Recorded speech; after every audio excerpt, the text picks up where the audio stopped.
So here we are with episode 10 of the Vexations of the Shut-In Vampire Princess. Last episode, we've got introduced to two new characters, and they've all won a piece of Komari, so we'll just have to see how they're going to try and do that this episode, probably, I don't know. If you guys like the video, like the video. If you dislike it, dislike it. I do have my full length up on Patreon and early access to non-seasonal and some seasonal shows on the YouTube memberships. Other than that, let us get started. Oh, the dad. Well, you can be the strongest and the kindest. Mad heart.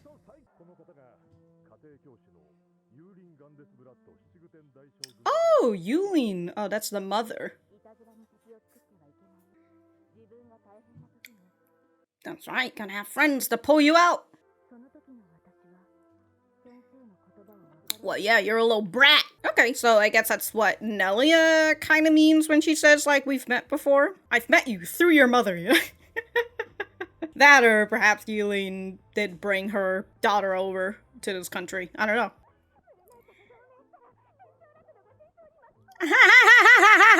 The poor lad.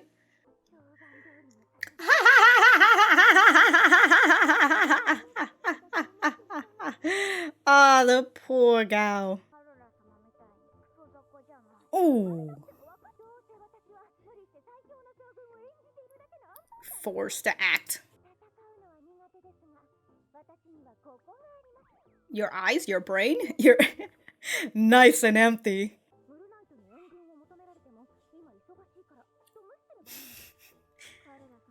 But you just made an alliance. You can't just fucking say that you're busy.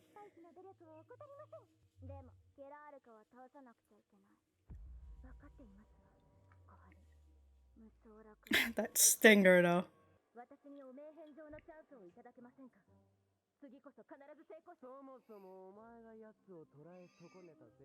Tis tis.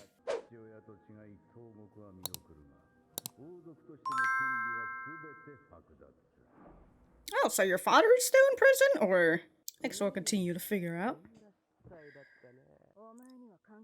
You know he's scum, just the way that he has the top button unbuttoned.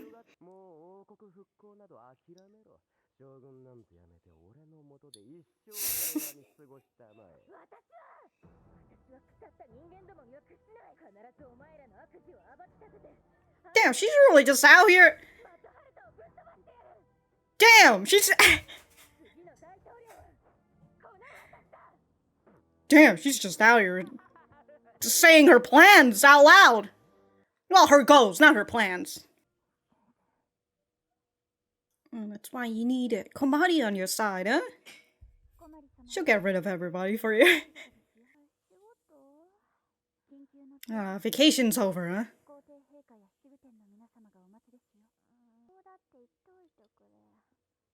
No, it's not. They're here?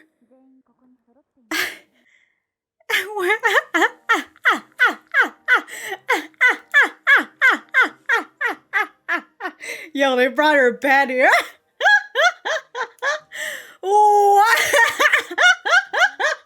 Oh my god, this is like waking up from a nightmare.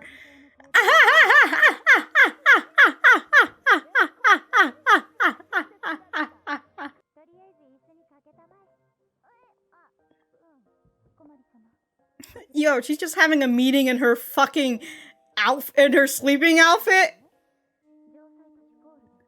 Oh my god, she traveled all.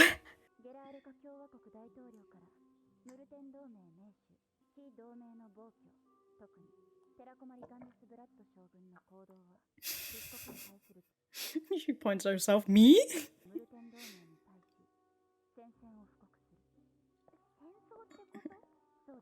Wow. You only pulled the trigger?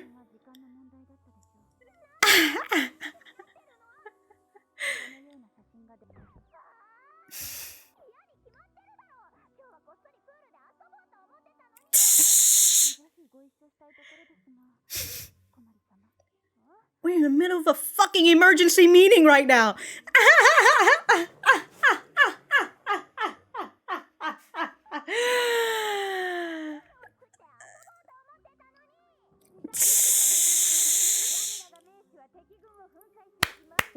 Good job, Komari. The bed is...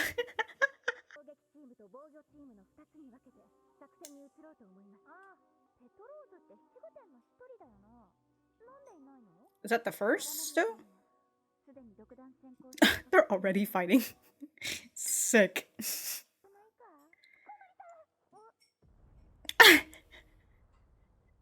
Well then.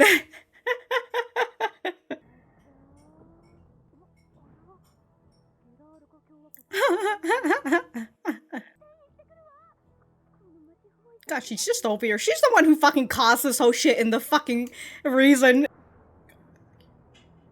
God, the security in Mulnite's kind of shit.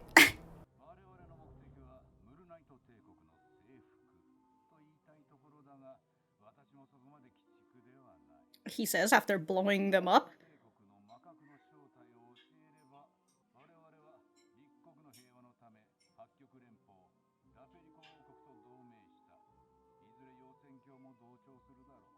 Damn.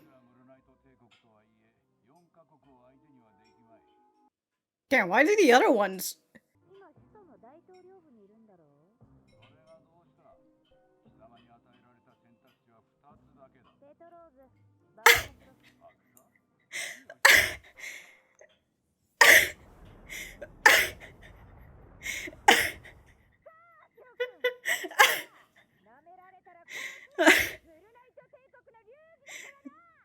Damn!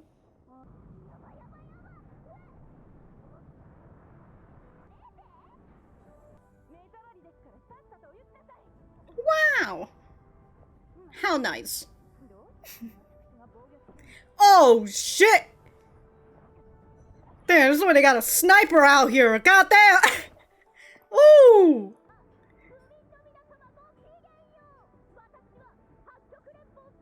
Haku Goku. Oh, the Arctic? That's why she's...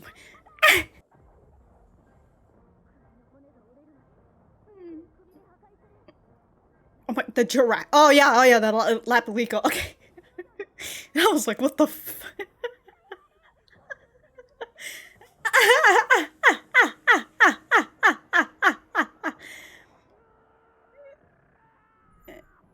Why is he charging forward? Oh my god, dude. Oh my god.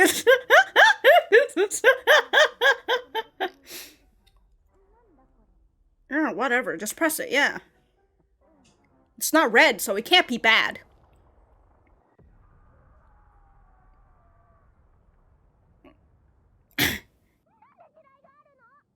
Because it's a war! Come on now, Komari.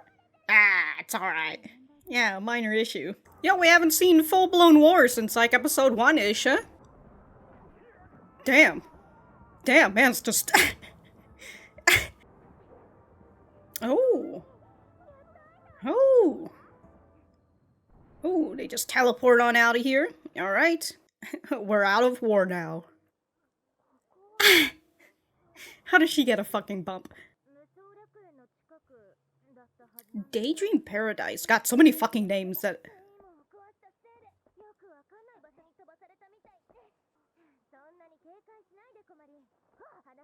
Gosh. Damn, she's ready to throw hands.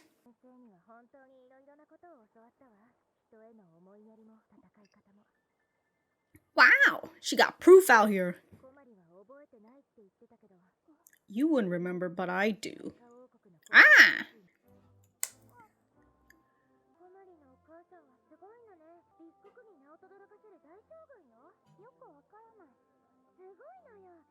Oh, they split the pudding. Very cute. Well, what if she achieved world domination through other means, huh? There you go.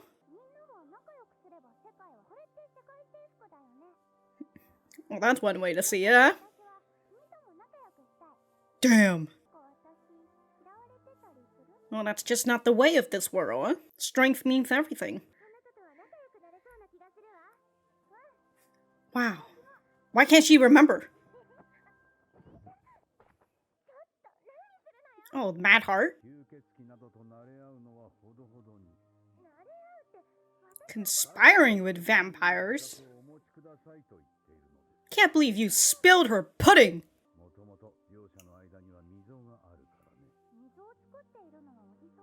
Oh, dude! Child Komari is such a Chad!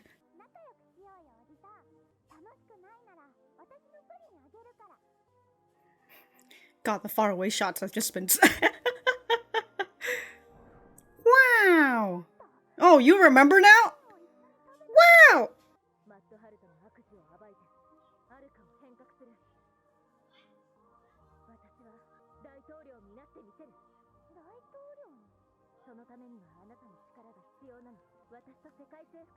Yeah, but through peaceful means!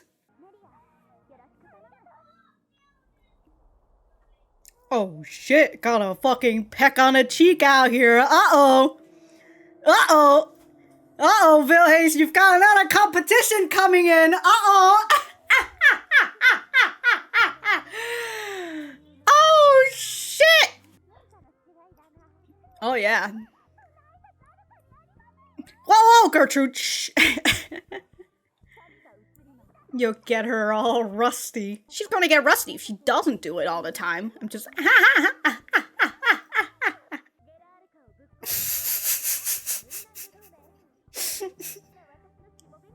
No. We are all equal. We're dominating the world equally. Come on now.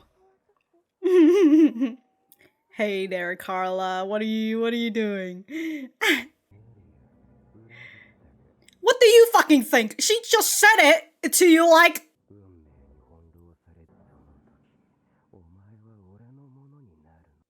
Who would have thought this guy would be such a sleazy scumbag? Ooh, why I oughta. It is starting to get boiling hot in here right now. Oh my god. Woo! Okay, that certainly was an episode. A lot of war happening, but also you can kind of see like the de-escalation of the of the visuals that's happening right now. And you know what? It's kind of expected for a lot of anime. I would assume there's gonna be yet another like big epic fight or whatever. You know, when Komari gets a little blood eventually. Maybe, who knows, right? That's kind of been the formula. So whether they're going to continue that formula or we're gonna deviate just a little bit before going back to said formula, we'll just have to see. Alright, I'm gonna figure out what I should be writing in terms of notes, and then we will be right back to the center. Alright, so that was episode 10 of the Vexations of the shut-in vampire princess. I think that's somewhere. Whatever, you know the title. Let me know what you guys think about it in the comments down below. You know that I always like talking to you guys. For me, I thought that this was a pretty alright episode. There's a lot of battle that was happening here. We got to see a bunch more other characters, right? From all the other different kingdoms. One from the Hakugoku, from the Lapiliko kingdom or whatever, right? The Lapiliko is like the animal kingdom. And like, we've got the fucking giraffes just coming in, swinging their necks and everything. To which, you know what? They are giraffes, you know? What else are they gonna fucking do other than fucking using their neck as a weapon?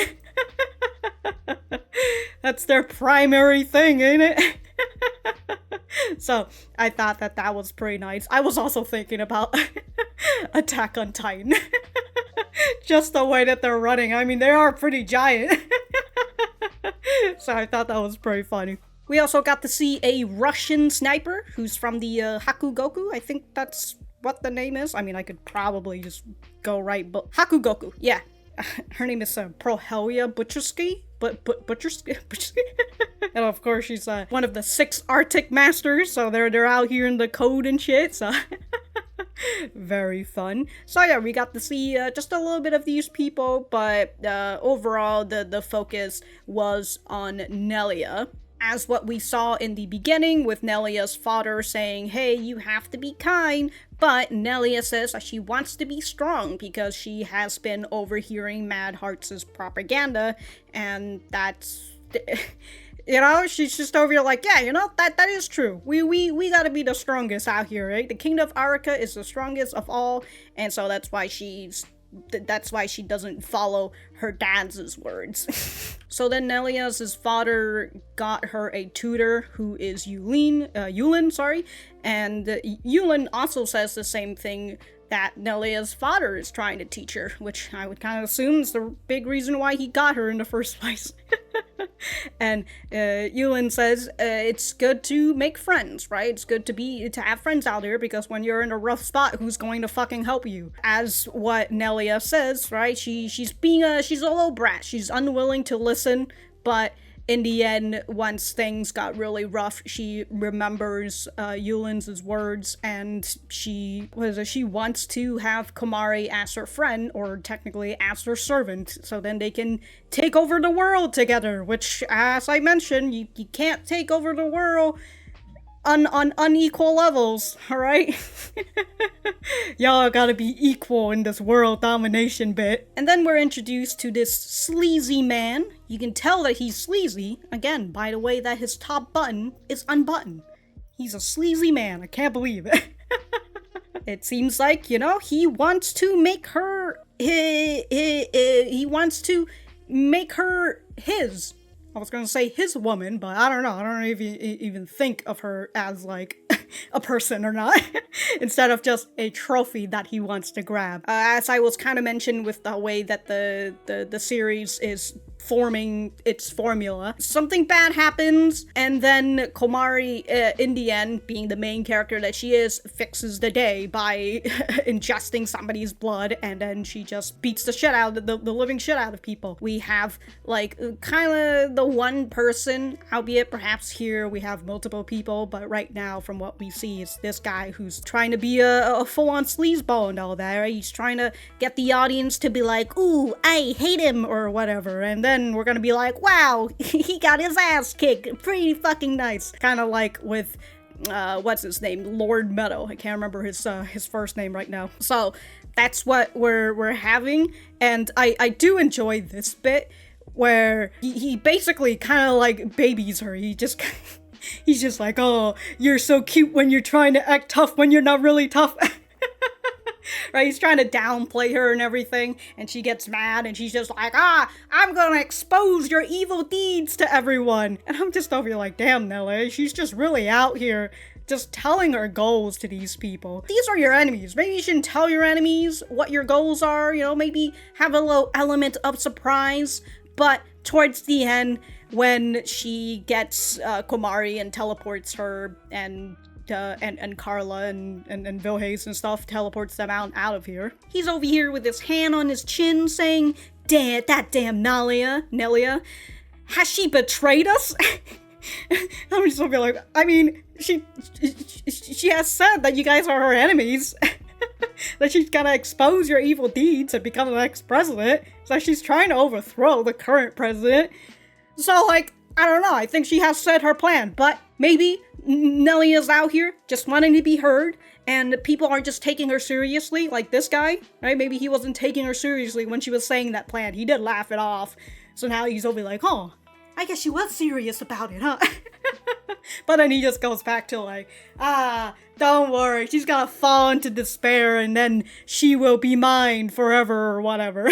So Nelia takes Komari and company out onto this place that's near the something paradise. I forgot so many names that I have not written down. But she's taken here so she can talk to Komari, tells Komari that her mother used to be her tutor in order to get Komari's trust, and then tells her that, hey, we have met before, don't you remember? We shared pudding once, except they did share pudding, but they definitely did not eat the pudding, it looks like. I don't know, maybe Madheart just like slapped the pudding out of out of Komari's hand. Although I don't think he can do that just because she's from the other country. She's from the Monmon Empire. He could do that with Nelia, but whatever. We got to see more flashback with Komari, and we continue to see how much of a child Komari was compared to her to herself right now. It really shows how much Millicent fucked her over. Maybe it's not just Millicent, who knows, but we really get to see that fucking effect from Millicent still ongoing throughout all these years. But as I said, Komari, what a child, dude. What a fucking Chad. But she said the same thing that she said in the last episode to Nelia, and that makes it understandable why once Nelia hear Komari say, "Hey, I'm a little bit of a pacifist. I want to fight. I don't want to fight. I'd rather dish this out peacefully and have, world peace and all that." And it's the exact same thing that she said when she was a child. And perhaps when Nelia heard that, she's just kind of like, wow, it seems like Komari hasn't changed all that much before the whole shenanigan bit happened. Speaking of Komari's Chad bit, her just telling Madheart, right, that he's the reason for the rift between their country, or at least the rift between his country and others. Damn, dude. What a lad. This is like full-on kid energy right here. Just saying things and not caring about like the social impact or anything. Or the impact on anything else. Just says what she wants to say. Hell yeah. So Komari now fully trusting Nelia because she remembers that they shared pudding before and that Nelia has been tutored by her mom. She accepts the offer and damn, dude, Nelia just coming in with the kiss. We've got another girl in Komari's harem and another competition for Villhaze. R.I.P. Villhaze. I was thinking that it's another girl who's in a dire situation, and there's an evil man who is out here oppressing her, or evil men in this case, out here oppressing her, and we've got Chad Komari who has to come in and save them, and then add them to her collection. Ah, yes. I will say though, perhaps Nelia's got a little bit of an upper hand, she knows Komari even younger than Villhaze has. Just saying, they could almost be counted as childhood friends if, they actually hung out after this, but they probably didn't because, Komari didn't remember. That reminds me, at the party, she says, "I did something strange." And then she never really says anything else after that because we get right into the flashback. And I'm just over here like, what is this strange part? You guys kind of just had a conversation about world domination. The typical conversation between kids. I don't know. I don't know. Maybe they'll show us it a little bit more on the reason why Komari didn't remember it. The only reason why I would think one of the only reason why why Komari doesn't remember is because she accidentally tastes blood and then she blew up at the party, which would probably be a pretty big story. But then again, the Monmon Empire kind of covers it up, kind of like how they covered up the whole incident at the academy and such. Moving away from Nelia, we've got Karla, who is taking a backseat to all of this. Understandable, but we have the exposure that we technically already knew from last episode, but Karla says that she's an idiot forced to act tough or act as one of the greatest generals. And it's kind of like, well, why are they forcing you to do this? I was thinking about potentially her brother, right? The other guy who's also has to share the same last name as her. And it kind of makes me wonder if perhaps he used to be one of the but then if he was, I feel like they would mention that back in like the episode when he went to train Millicent. Not really sure about that one, but I was thinking that could be the possibility. Like he went and he disappeared. He started working with the inverse moon and stuff. And that's why Karla has to take over. Who knows? We don't really know why she's forced to act like this when they could just find somebody who is actually strong. Kind of like how Karen knows that Komari is actually strong. Did I say Komari last time? Anyways. Yeah, kind of like how the queen knows that Komari is strong, and that's why she allows her to do whatever. And also because she finds her very entertaining. Perhaps the person in charge of the heavenly paradise also finds Karla entertaining, her suffering is palpable or whatever. But Koharu, her assistant, I don't know, her bodyguard, she is the three girls I've just realized, Komari, Karla, and Nelia, all have an assistant or just a person who's by their side. Nelia has Gertrude, Karla has Koharu, and Komari has Villhaze. So they've just got people by their side. And so Koharu tells Karla that Gerra-Aruka is a fishy place and they have to defeat this place, right? The idea of paradise is a little fishy. But then she says the people of Heavenly Paradise who disappeared at the border are already there. And I'm a little confused about that line just because I'm like, are you saying that the people who defected over to Gerra-Aruka are already there? Initially, I was thinking, like, do you mean that Gerra-Aruka are kidnapping the people from Heavenly Paradise at the border? Not really sure, but I think it might be the first, which is, like, the Heavenly Paradise people defecting on over. Who knows? Who knows? But if they are somehow getting kidnapped by Gerra-Aruka or something, you know? They're getting sacrificed or whatever? I do not know, but that is the point with Karla right now. She did get pulled over to that place where Nelia and Komari is, but she's a little dazed and she doesn't know what the hell's going on. So we'll just have to continue to see. Continue to see Karla. And then we have Melka coming back, or is it Melka? I don't remember. It's the other blue hair girl who appeared in like the first episode, I think. She's a reporter, and the way that we see is that she's a reporter who really is just out here for the views, or for the reads in this case. She doesn't care about whoever side is on. She's in here sneaking in the Mulnite Empire, taking picture of this alliance and like listening in. And I was thinking, like, man, the Mulnite Empire's security is really bad, don't you think? But then I realized we saw Petros on her own and like setting up bombs in Gerra-Aruka and just blowing up the HQ, or at least shattering the defensive system or whatever. So I don't know, maybe everybody's security system just sucks. They really can just infiltrate you really easily, don't you think? But yeah, we've got this reporter who does not care about what happens. She's just here for the clicks. They're not clicking. She's just here for the reads. She's here for the views. It's the views. Views are still reads, baby. So, like, because of her, I mean, Villhaze did say that it's not Komari's fault. She just happens to pull the trigger. It was going to happen eventually.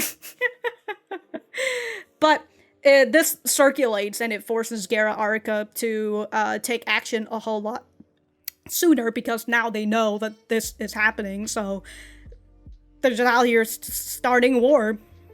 And the two reporters are just out here trying to take as many pics of the war zone and all that. You know, war is entertainment and everything. Entertainment wars. So she's just, I suppose she's just doing her job, you know?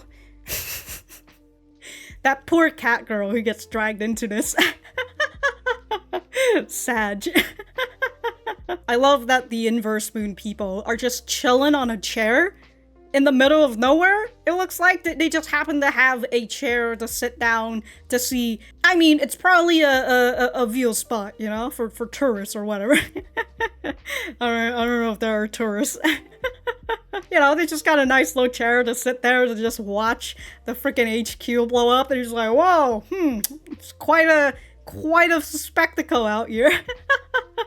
Very enjoyable. Other than that, I don't really have too much else to say about this episode. We'll just have to see what's going to happen in the next two episodes, perhaps. I mean, we usually cover things up within 4 episodes, so we're still continuing on with this whole arc, so we'll just have to see what will happen. Also, I apologize for all the noise that's happening. It's a bad time to be recording, but it's already too late, and we are here. But I appreciate you being here, and if I have anything else to say, I will write it in the description down below. Thank you guys for sticking around, and I will see you guys in the next episode.